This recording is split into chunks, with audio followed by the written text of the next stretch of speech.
Hey everyone, it's Gabby and Danny and Manny, and you're listening to Oye, Let's Talk. Hey everyone, we're here to talk about a very tough topic, fair warning, but also a very necessary one. Mental health has been, for the most part, making headlines and I guess part of pop culture now. It's something that people keep talking about, but it looks different in each community and in every person. There's different aspects to it, and that's what we're going to dive into today, beginning with what even is mental health in the terms of mental illness. So, for those who don't know, mental illness is a general term. It's like an umbrella term for a group of illnesses that may impact whether it's like a person's thoughts, perceptions, feelings, and behaviors. So, this can range from anxiety, depression, which I think are the most common terms that people may know of, but it can also include eating disorders to schizophrenia, for example. Yeah, I would think that anxiety is definitely one that's kind of been at the forefront, but other ones that I don't want to say are more extreme cases, but probably what people think of at a different spectrum would be like post traumatic stress disorder or psychosis, even obsessive compulsive disorder. That's one that people toss out a lot, but don't really have a diagnosis for it. And the reason why we're bringing all of this up today is to help eliminate the stigma, because as we're easing out of this pandemic, the loneliness, the isolation, all of that has really heightened some of these feelings and some of the awareness surrounding mental health. And Manny, I'm sure you can jump in on this too. I feel personally like the Latinx community, like it's not talked enough about, that the stigma is really huge for us. Extremely. I feel right before we started this episode, I was just talking to my girlfriend, and she suffers from generalized anxiety disorder. And in her family, her having a mental condition was super taboo. There was such a big stigma to it. What people don't realize is how much religion plays into the way that our community sees mental illnesses, mental health conditions. And the reason one of the things my girlfriend got a lot was that her faith wasn't strong enough, or sometimes you'll hear people say, "Oh, you're not praying hard enough," and it has this religious facet to it of connecting, your mental condition to your devotion to God, which is hard, Yeah, that's terrible. Like what you probably would lean on for support is kind of being used against you. And I know we've kind of been combining mental illness and mental health. And not to say that anyone who may be diagnosed with any type of mental health condition is particularly like extraordinarily sick, but it is something to deal with. So like how Manny was talking about his girlfriend, like I could only imagine that one's mental health, when already dealing with a mental health condition, is deteriorating in other facets because you have other people not supporting you in that. And it's actually way more common than you think. Like, as Manny probably would tell us, you are not alone, because he always says that in most of our episodes. Yes, guys, there's 7 billion people on this planet. I feel like a lot of people will think that experiences are specific to them, but I feel us as humans, it makes us feel a little better knowing that there's a shared experience of someone facing similar obstacles like you. And with that being said, I just want to throw out some stats about mental health conditions. 1 in 5 US adults actually experience some type of mental illness each year, and 1 in 20 US adults will experience serious mental illness each year. And just to put that in perspective, think of 5 people in your friend group. One of those people may have mental illness, or think about 20 of your closest friends. One of those people might have a serious mental illness. So it's a lot more common than we think, just as Gabby said. And remember one thing, listeners or everyone out there, you're not alone in any mental health condition that you are facing. I think what's hard about mental health in general is that it's it's not something you can control. It's not something you can see. It's, it's very personal to each individual. And if they don't want to open up, you may never know that they have a condition. They themselves might not even know they have a condition. And as I was thinking about this topic, for this particular episode, I was thinking back, and a lot of my roommates, a lot of my close friends, I would argue most of my best friends deal with some sort of anxiety or depression. Like both of you said, it's very, very common. It often goes undiagnosed because we think we're being exageradas, or somos demasiado locas, or oh, it's just stress. We all have stress. Life is stressful. And sometimes it's more than just stress.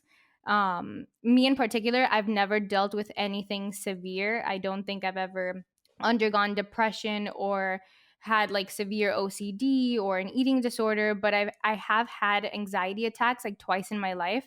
And it's, like I said before, it's like a feeling that you feel like you're not in control of something. It's usually caused by stressors. Um, and I'm a planner. I love planning. If something goes seems to be going off course and I feel like there's no solution, I freak out. And there's been like two particular instances that I can recall in my adulthood where I just panicked. I just like stopped. I started crying. I couldn't stop sobbing uncontrollably. I was shaking. I cried for I don't know how long, like maybe 15 minutes straight. And it was like an overwhelming sense of stress. It's not just like your everyday stress, because I think all of us as journalists or as like human beings, as adulting goes by, you deal with a lot of new things in your life. But when it's like random stressors that life throws at you, it's, I don't know, it's like a curveball. So essentially like a mental breakdown is what you had. Yeah, pretty much. Yeah. So kind of going into that, that goes back to the whole mental illness versus mental health, right? Mm-hmm. So as Manny mentioned, about 1 in 5 adults have some sort of mental illness or untreated mental health condition, or not untreated, but a diagnosed mental health condition. But of that group, Princeton University says 60% were left untreated. Mm-hmm. So Mm-hmm. people could have multiple mental breakdowns or just think that something is part of their personality when in Right. fact it's something that needs to be addressed. And that's what we're here to talk about today, like how to know if it needs to be addressed, to make sure that people understand you're not alone and that it's way more common, to kind of erase the stigma a little bit. I kind of want to talk about the causes of mental illnesses and mental health conditions. Research shows us that it's usually a combination of different factors. And those factors include genetics. Mental illnesses can be inherited, or there are certain genes that could increase your risk of developing a certain illness. Your environment is a big factor. Think about a traumatic life event, a big death in your family, or you were in a car accident that, may cause trauma for the rest of your life. Lifestyle is another factor. Think about someone who has a very stressful job or has a home life that's very demanding of them. That's a big factor. And the last one is brain chemistry. These different neural networks in your brain with all these different levels of neurotransmitters, they can be impaired, and then that could lead to emotional disorders if there's any damage or there's an imbalance in brain chemistry. So essentially you can be born with a disorder, or you can like grow into one, right? Depending on the environment and the lifestyle and how you surround yourself. Even if it's genetic, you may grow up in an environment that may not exacerbate, that habit or that behavior. So it's a combination of everything. And I think one thing that's super common, especially in the Latinx culture, is, oh, so-and-so wasn't always like that, or they recently turned that way, or this is a new development. But again, going back to the facts, 50% of all lifetime mental illness kind of starts to show up by age 14 when you're developing. And then 75% by age 24. So I'm Wild. sure some people are familiar, but the time to keep an eye out for schizophrenia is like 23 through 25 years old, because that's when it truly starts to Oh develop. my Like god. if you have fully developed some sort of mental health condition, like you may not know until your 30s. So a lot of life could be lived, changed, or adjusted before something could be detected, and they're not, mutually exclusive. You can have anxiety and OCD and etc. So knowing this, it's important to continuously check up on yourself and see how you're feeling, especially after major moves in life, or especially if you know that your genetics may include something, because the development factor of any type of mental health condition is always lingering, which is not to scare anyone, but it just kind of puts it in the forefront of it's okay if you develop something later, or if you notice different behaviors in someone else as we get older. That's a good point, Gabby. And I think it's very easy to confuse the terms. And I think that we need to stop as a society, as, children trying to be cool and saying, like, oh, that was very OCD of me. Or, I have a very like OCD thing with whatever particular thing you're trying to describe. Because that's very insulting to people that actually have, obsessive compulsive disorder and they deal with this on a daily basis. I can't imagine it being fun. And for us to just use that terminology for the sake of describing something and literalmente siendo exageradas, like I don't think we should keep doing that, if that makes sense. No, I absolutely agree. And the other thing to consider is that these mental health conditions, like they're also changing. Like the world of mental health, as we're bringing it to the forefront, some conditions are changing in terms of range and spectrum. Like personally, there's been an argument about, are there hyper diagnoses? Are people being diagnosed way too often, way too easily? Like, do people really Mm. match up with everything? And so that's something else to consider. Like, just because you show some signs, does that mean it's full fledged, and etc. And an Or high example, functioning too, right? yes, like what does that mean? Like, are you low functioning, high functioning? Like, what? So there's been a lot of questions surrounding that. I've been trying to educate myself on that topic in particular, because my brother, who's older than me, was suspected of having autism when he was younger, but in the 90s autism wasn't a spectrum. You either had it or you didn't.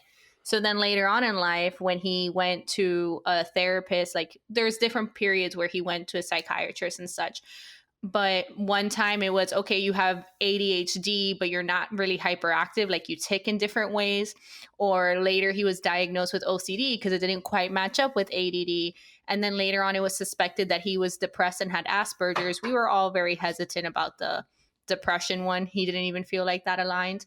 But we felt that it was too quick to diagnose after one or two sessions. So now Asperger's doesn't even exist anymore.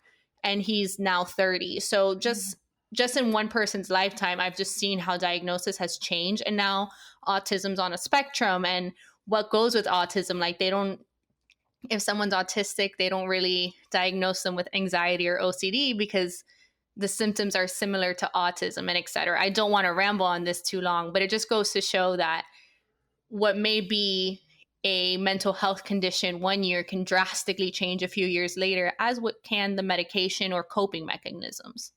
And to that point, Gabby, homosexuality was considered Mm-hmm. a mental health condition at one point, you know, and I don't have a date, but that was definitely a thing. So yeah, I think constantly our understanding of, the brain and its conditions is constantly evolving. There's a lot we still don't know. And I think I'm going to harp on what you said about like conditions in general. There's such a wide spectrum of everything. There's so many different people, and and it's hard and erroneous to generalize, all this with a simple word, because everyone's different.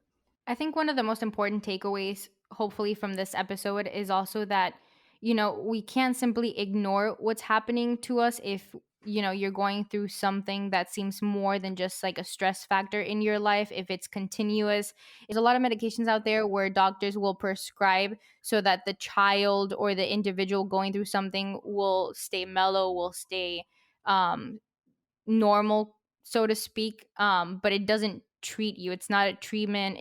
It doesn't make you a high functioning individual. You're basically in la la land the entire day. I don't think we should say that because medication is a form of treatment. It is. I'm just saying that a lot of times when something goes wrongly I understand what you're diagnosed, saying. like just because, and I'm talking from personal experience because my brother has a mental disorder. Like I don't want to get super into it, but he was diagnosed when he was young, and I remember that the doctors didn't know what he had. They thought he had OCD, ADHD, kind of like Gabby's situation. He has what's called pandas, and it's associated with strep throat. Basically, he had strep continuously when he was little, and it was dormant in his bloodstream, went to the brain, caused inflammation in the brain, and it went undetected. And there's thousands and thousands of cases of this particular disorder. But it was such a new thing that when my parents took my brother to multiple doctors, in state, out of state, like it was a crazy ordeal. Nobody knew what was wrong with this 80-year-old kid. Like nobody knew. My parents were going crazy. And they just wanted a quick fix. They wanted to give him some sort of medication that they normally give kids with OCD, ADHD to kind of numb him, make him like more normal, quote unquote. And I think a lot of the times, we don't know what's wrong with us, but we know ourselves best. And if what the doctors are telling you to do doesn't seem like the right fit, because like what Gabby was saying, like if the diagnosis doesn't align with what you're feeling, then you need to be your own advocate and stand up for what it is that you're really feeling. Like don't ignore doctors' advice, but also make sure that what they're saying coincides with what you're feeling, if that makes sense. Yes, and I think this is an excellent segue because in the same token, seeing my brother heavily medicated and go in and out of medication to treat mental health conditions, which ended up being like he's neurologically different. Like at the end of the day, it's not the same thing. And I think we're diving a little bit into mental illness, but just to kind of reel it back and share some of my personal experience. I struggled for a long time finding a therapist. I don't currently go to one, but when I was younger, I had a very, very isolated traumatic events, which would, I believe, warrant a therapist. But again, going back to the Latinx culture, being the young daughter of Hispanic parents, one being an immigrant, there was just a lot of things I felt I couldn't share that I bottled up and kept to myself. So in college, finally went to go see counselors. I couldn't consistently see them, which this is very sad because unfortunately the university didn't have enough counselors to take in all of the students that wanted to see one, which is very unfortunate that the free resource was like, hey, I can see you in 2 years. I can maybe squeeze you in for one or two sessions. Yeah, it was bad, but at the same time, it was eye-opening of like how many people needed this in college. Wow, I didn't know that. A huge transitionary period. But in meeting with a therapist a few times there, they at least gave me coping mechanisms. But when I saw an actual psychiatrist, in my first session, they were recommending medicine and saying that I was depressed and whatnot. And I thought that was very interesting because my entire life, I was told that I stress out too much. So being told that I was depressed, I'm like, it could make sense. College was difficult. This at that point was my junior year. So it wasn't like a huge adjustment. But it was a lot of old feelings that I didn't deal with as a young teenager that I had to deal with then. Fast forward a few years, I never took the medication, didn't do it. I'm starting my first job in the middle of nowhere, Missouri. I don't know anyone, quite the culture shock. Decided to go see a therapist because I was struggling to cope, to get out of bed even in some cases. Like it would be funny that I was wearing a Fitbit and I would do like standing and like calorie goals with everyone else who had a Fitbit, and some people would check on me like, hey, you haven't moved all day. Are you okay? Wow. And that's how bad it was. So after the fourth time getting a text from someone saying like, this is a frequent occurrence now that you're not really moving. You need a reason to get out of bed. You need to go talk to someone. Found a therapist, and I struggled to find one. I specifically was looking for someone who could do multicultural therapy because in the middle of Missouri, I needed someone who understood me. I was trying to find a woman preferably, but I emailed a few different ones. Like it was tough. Like it's like dating, right? Like swipe left, swipe right. That's crazy. I would have Yes. never thought it would be that hard. Like I feel like people preach about getting a therapist all the time and how it's like a Oh thing and no. it's highly recommended. And most people, even if you are okay or you feel like you're okay and there's nothing wrong with your life, people still suggest you have one. So that's a little bit eye opening to me. No, because I was also being picky. I knew where I was, and I learned from UF that I had slim pickings there, but I didn't. I had more options here, and a huge factor was cost, right? But to continue, I ended up paying out of pocket, someone out of network for my insurance because I felt that that man aligned, and he wasn't. I was looking for a preferably a woman of color to speak to, but he was previously a journalist, got his start in investigative journalism, so I thought he could understand my work stuff. He lived in Chicago and stuff, but now is in the middle of Missouri. I just felt like a lot of things made sense, and then he expressed to me like, I think people diagnosed you with depression, but what I see is just acute displacement disorder. It must have been a major displacement disorder from where you were because you were adjusting. And I'm like, well, what do I do with that? And he's like, to be honest, acute displacement disorder is a BS diagnosis. It's one of those things that, like, it's a label to put on someone feeling a certain type of way, but your feelings are you're in a brand new place, you're doing brand new things, you don't have so much of a support system here, you're starting all over and you're ambitious. So this makes sense. Mm-hmm. And I took that to heart, how it is true that you could be diagnosed with something, but it doesn't necessarily mean it's a bad thing or that you need to go find a way to fix it. He's like, you're going to grow out of this as you get more comfortable. And he's like, the same thing as what you may have been experiencing in college may have not necessarily been depression. It just must have been like a lot of things catching up to you that you didn't address. So instead of saying you have this, let's medicate, like let's work through the other issues that you were speaking of.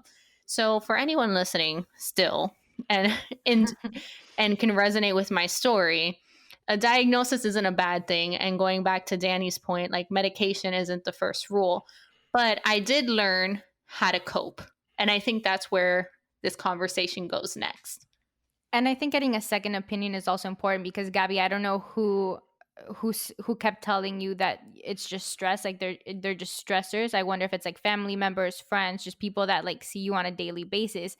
And while that could be somewhat of a fair assessment, at the end of the day, like Gab or like what Manny was saying, like they're not professionals, you know, they're not people that work in science and medicine all the time that know and understand the brain. And like what Manny was saying earlier, the brain is an organ that we still don't know a lot about. And I think that's the biggest thing too, that even professionals still don't understand a lot of the neuroscience behind it.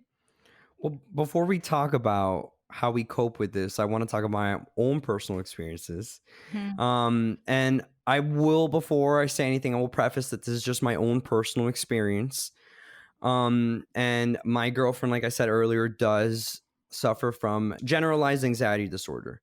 And when I spoke to her that we were going to do this episode, she was like, I think it's very important that you mention having a partner with a mental health condition.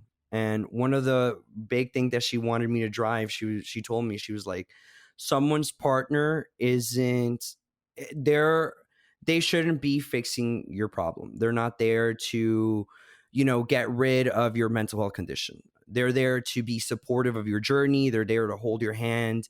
They're there for you to have a shoulder to lean on when you need it. But Mhm. your partner does not take on the responsibility. And she gave me the example of Ariana Grande and Mac Mhm. Miller. And a Mhm. lot of people, almost shaming Ariana Grande for not sticking it with Mac Miller because he was, going through this. Flat Yeah, out shaming. Like she yeah, and received like hundreds that's great. of I didn't. You messages. guys can fill in on that because I had no idea that was such a big thing that people were like, no, she is responsible, and I think that's a big That was stigma. so messed up. Yes. That essentially they were blaming her for someone else's life choice. And that is something to drive home about. Like, no one should guilt you if they are feeling a certain type of way. It should guilt you into establishing a relationship or keeping one. No one should tell you, how dare you not support me when I'm going through this? Because, as Manny mentioned, at the end of the day, people are there to support you, hold your hand. But Danny said this too. the average person isn't a doctor or a medical health professional or someone super familiar with this. It's very much uncharted territory. So the more we give those who we lean on some grace, the more likely they are to show grace to us. And on that token, I think it's very important to be patient. And my partner, my girlfriend, was very open about it at the very beginning. She's like, I have this, and you're gonna have to be patient at times. And I'm like, okay. So it's important to set those expectations and ask your partner what you need of them. How is it I can help in those moments that you need me most. I also wanted to mention, Gabby, yes, overwhelming on the whole therapist thing. Everyone talks about it like, yeah, go get a therapist. But just like you, even in my first health, coverage is a thing. It's like, which ones does my insurance cover, if you even have insurance? Then, like you said, I also wanted someone of color, someone who would understand my perspective.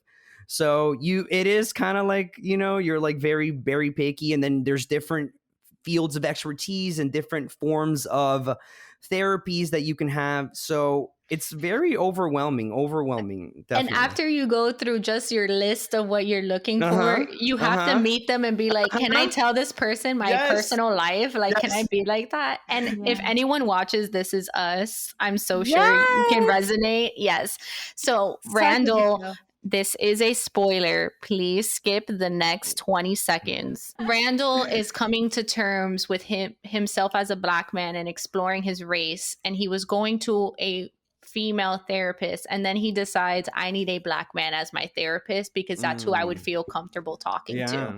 And I remember thinking like, wow, this is excellent. Finally, I'm watching on TV what I went through. And I was watching the episode with my mother, which she does not know that I've even seen 2 different therapists in my lifetime. And I'm like, this is the media representation we need for this topic. So question, Gabby, without getting like super personal, and totally okay if you don't want to address it, but you just said my mom doesn't know that I see therapists, like in general, or that you see 2 at a time, and why? Like, that I've seen 2 different ones. So to get into it, and I'll be open about this because I want people to understand like the depths of what I've gone through, because I've come a long way. So just when I was a kid, I was sent to the school counselor a lot, told even as like a 7 or 8-year-old that I stress out too easily. Then in high school, I was in a very rigorous academic course where staying up late, studying, whatever. So everyone just kind of attributed my stressors to that. But when my grandfather died, I think it was 8th grade going into my 9th grade year. He was like the core rock in my family. So that was really tough. And I learned to cope with stress essentially by throwing up. So I went through a period of bulimia, which I was like IMing therapists at the time, like on AOL. And that's how I got help and learned to cope, like with random people and random free sessions online, which is not good for like a young 13, 14-year-old girl to be going through. And then later on in my high school experience, this is a little awkward for me to say. So this is a trigger warning for anyone listening. Has to do with sexual assault. But I was raped at 16, 17 years old. And I had to see my rapist in high school and then later in college. So it was really tough to deal with that and to tell myself it's okay, like get over it. And going back to the Latinx culture, it's the idea of virginity was very important to me, and that's what was driven into me. So having to either face my parents or keep this secret, I felt bad about myself, and it wasn't my fault at the end of the day. So I feel like that's the tough thing to discuss with my mom. Like those were the issues that in college, the counselor just wrote it off as you're depressed because you never dealt with those feelings. And later on, the new therapist was like, you're not depressed, you're adjusting from trauma, but you're doing really well in that case. Right. But the thing that I haven't addressed is discussing that with my family. And for anyone listening, like one, the easiest part is perhaps explaining to yourself your decisions or your way of thought. The hardest part is telling people that you care about and how they're going to react to you. So needless to say, I did tell my parents what happened in high school, the part that they weren't the most excited about. And it's still a work in progress is the best way I can put it. But I don't want to discourage anyone that live your truth, be open about it, because the more that you say it, or whether it's mental illness or sexual assault, like if you are honest to others, people are more accepting, and the more we take away the stigma, the less hush hush it'll be, and the more that we can hold Mhm. people accountable. 100%. And even if it's not like maybe in your instance, Gabby, and I think it goes for a lot of people, you're not comfortable sharing it with your parents, you're not comfortable sharing it with your family, but maybe you are comfortable enough to share with your best friend, or, your close friend that you haven't seen in years who maybe lives in another country, and, you just need like that shoulder, that ear, for someone to listen to you, like not necessarily give you guidance or advice, but you just need to let it out, if that makes sense. So, Yes, and that actually goes back to Manny's point, which I'm really glad you and your girlfriend are very open about it. mhm, But yeah, I still dated and such, or I still have an interesting relationship with food. But at the end of the day, it's my business, something that I'm working through. I'm very lucky to have a partner right now who's willing to work through it with me, or understands the days that I need to lean on someone, or if I don't want to watch a certain movie because of reasons. Like, mhm, yes, you can't lean on your partner to fix it, but you can lean on them to help you get through it, because this is a journey. Like I tell people all the time, any type of, it's like you always constantly being in recovery, like not to make such a dramatic parallel, but people who are alcoholics or learning to recover from drug abuse, like you're always on the road to recovery. And I would say that whether you have a mental health condition, or that you're dealing with with anxiety or OCD, like you're going to have bad days and you're going to have good days, and you're always on that road to recovery, to just be the best you that you can be when when you can show up for yourself like that. And you're lucky to have people in your corner too to help you reach that point. I think a lot of the times, having a health condition in our community, in the Latinx community, it's a big sign of weakness. Oh, you're seeing a therapist? Oh, you're taking medication? Oh, it's such, it's a stigma, it's a taboo, but it's like you're sinning. It's so abhorrent that you're trying to fix yourself.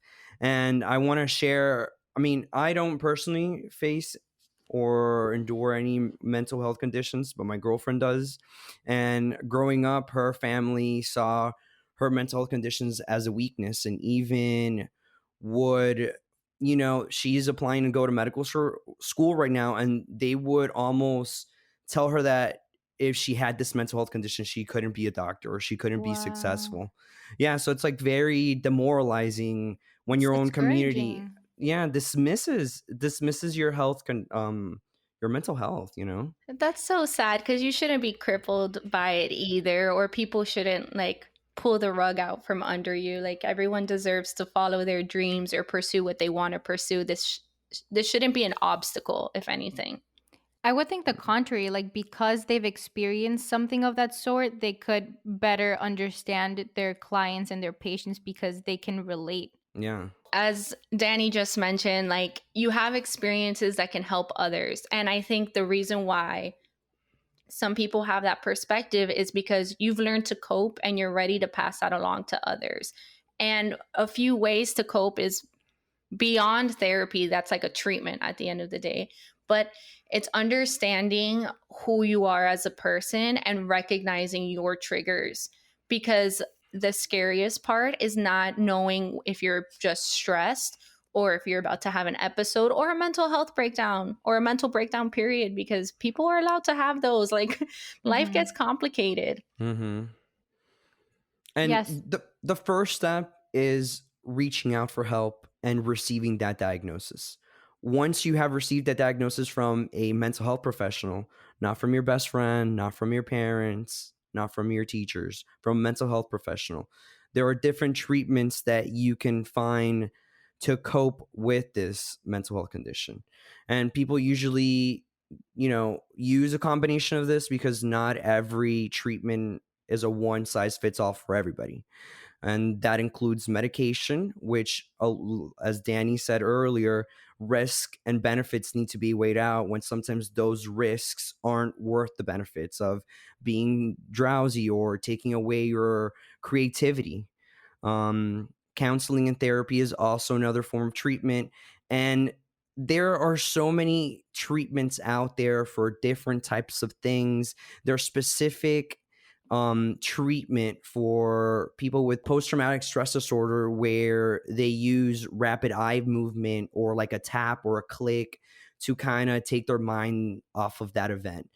There's also social support, which Gabby was saying, finding that social support is a form of treatment, and helping you cope through that journey. And also staying educated about your mental health condition and helping others understand what you need, to better yourself.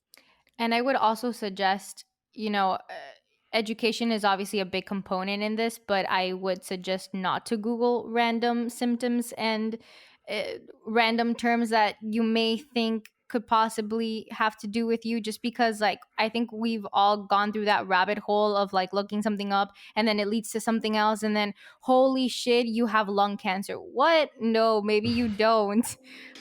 So Everyone's experience with WebMD. Right.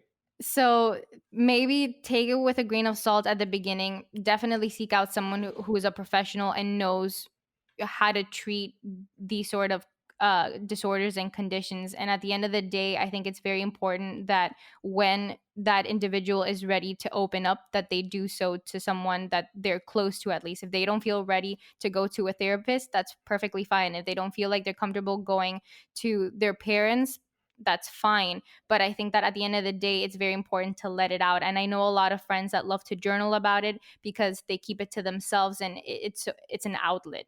The most important thing is to not have it accumulate over months and years, because at the end of the day, in the long run, it's going to be worse. So I want to kind of segue into from mental health condition to just mental health in general, right? So according to the American Psychiatric Association, basically, I think where people struggle is knowing that divide.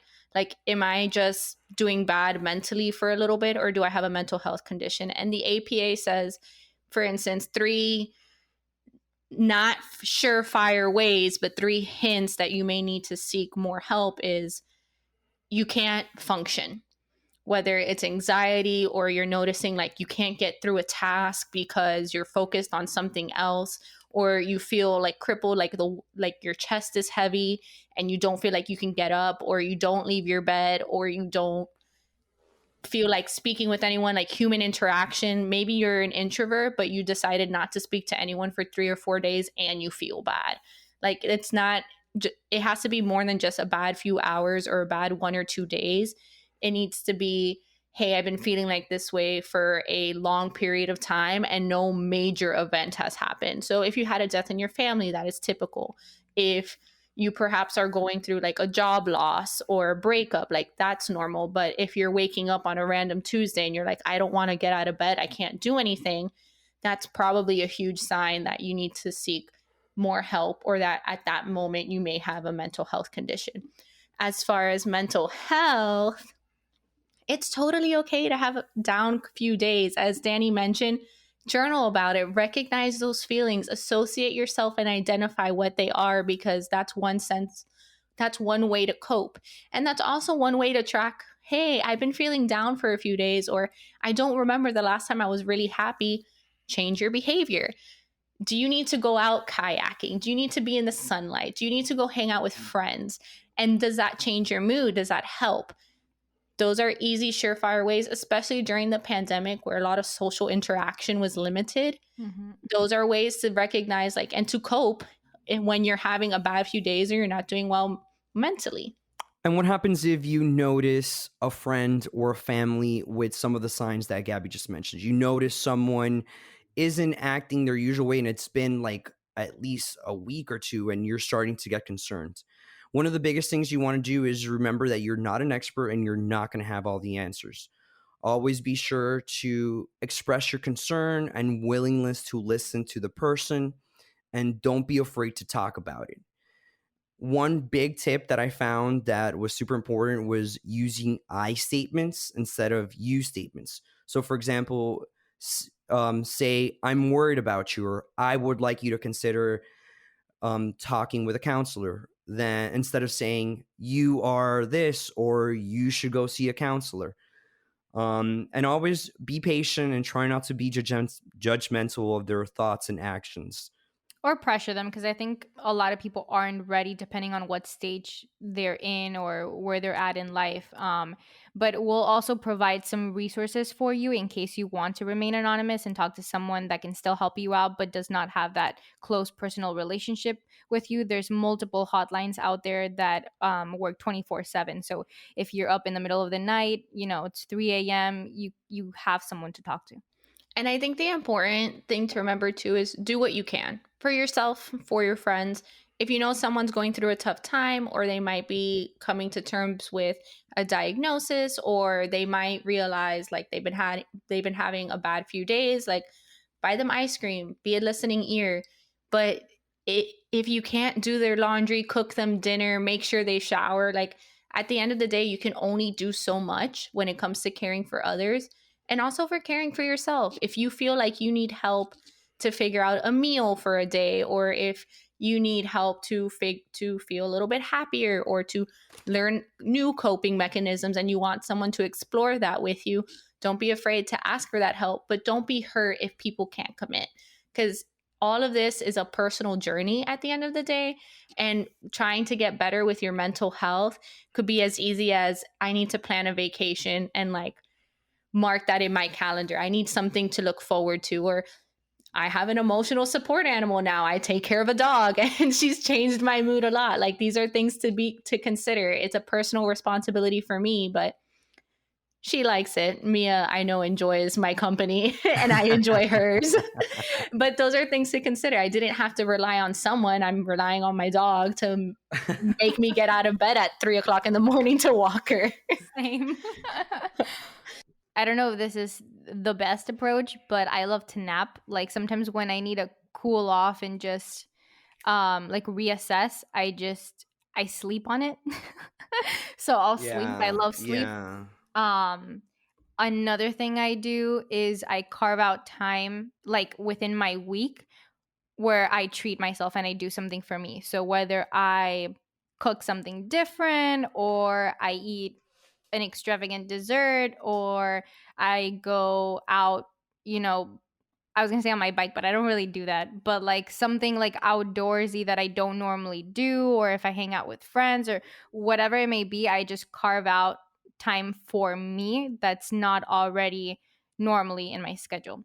And lastly, I don't know, I don't think I have a third one. I used to journal a lot. I haven't done that recently, but I do rant. I like to rant. I need to let it out. Yeah, coping. Okay, ways to cope. Working out is such a big stress reliever. Sometimes I get to the box and all I want to do is just like, oh, I just want to work out. I'm mad, or I'm stressed about work, or someone pissed me off. And then, getting in that high intensity cardio and like, you're just like, leaving your sweat out on there on the floor. That's good. It feels good. You're like releasing all that stress. You're releasing all your anger and that emotion. It's very cathartic. Number two, I like to carve out time, but like I'll carve out a day where I'm just vegetating. I call it my vegetative states.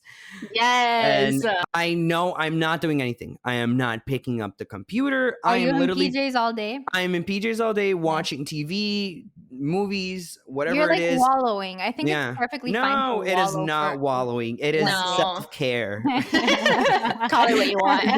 And if I'm feeling extra lazy, I won't cook food and I'll order. I'll make sure to order. It's one of those days that you just have to order. Your favorite food. Yeah. And to your point, Danny, I think sleeping. I love to sleep. And I tell people all the time that I think people don't sleep as much as they should. And it's a big, it affects your mood. It affects your hunger levels, your energy levels. It is such a huge thing, and having a good night's sleep is really nice. Sleeping in sleeping in. I do that all the time when I can. So to that point, I recognize that, especially as a journalist, a lot of my life is go, go, go. And being a student, a podcast host, someone who works a crazy schedule, a fiance, and I'm a long distance friend a lot of the times. My time, it's wedding planning is stressful too. I'm sure. Really So it's like another thing. It's definitely on the back burner, but it's a thing. Yeah, One thing that I realized that I love is slow mornings, like not taking my coffee on the go, but actually taking time to make a nice coffee, like either listen to a podcast or like just have a slow morning before getting up and going, and like starting my day. That's a form of self-care, planning out, okay, this day, gonna ease into everything. I also really I love being organized. So I like giving myself time to get organized, whether it's setting up my Google Calendar and taking my time to do it, not like hurriedly like typing something in, and like planning out a few of my days better, or doing my planner and making it look pretty, like with markers and colors and whatnot. I'll add that helps. It helps.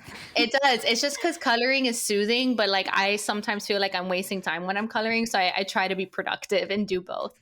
And I also like to vegetate. So I pick a bad chick flick to watch. Like, you know what? I had a stressful day. I'm going to stay up late tonight. Yes.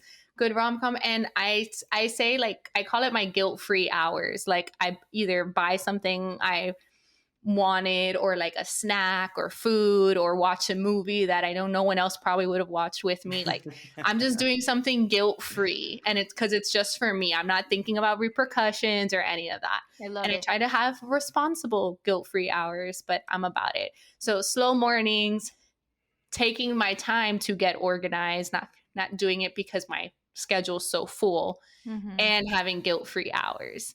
Which I think actually, after listening to all of us, we kind of do the same things. I think it's like learning to appreciate the little things. Yes. You know how I hate this advice, so please don't tell anyone this. Take things one step at a time. Like, no, you can't always do that.